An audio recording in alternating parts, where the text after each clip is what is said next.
আপনার প্রিয় নবী, শ্রেষ্ঠ নবী, সরদার নবী জনাবে মুহাম্মদুর রাসূলুল্লাহ সাল্লাল্লাহু আলাইহি ওয়াসাল্লামকে তায়েফের ময়দানে 3টা জায়গায় পাথর মেরে মেরে রক্তাক্ত করে করে বেহুশ করে ফেলেছে। তারপরেও আপনার নবী দ্বীনের দাওয়াত বন্ধ করেন নাই।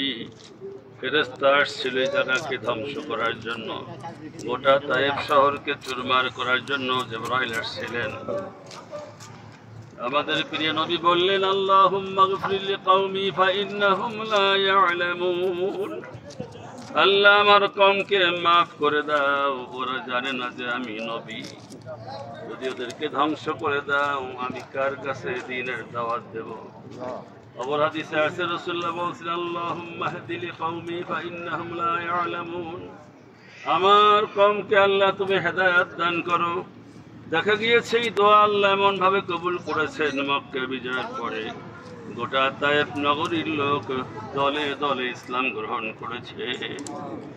আল্লাহ, আমরা সেই রক্ত স্নাত জায়গা থেকে আমরা ফেরত যাচ্ছি।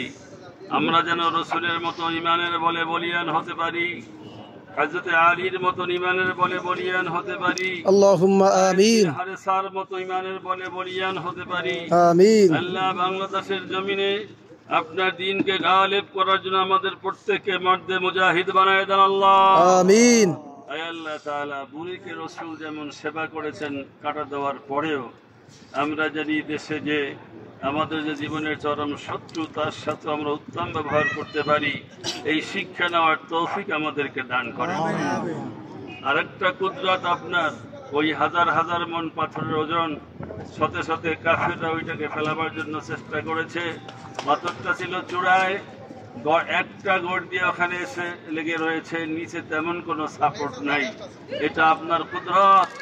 আপনার এই কুদরত আমরা স্বচক্ষে অবলোকন করেছি, আমরা দু চোখে দেখেছি।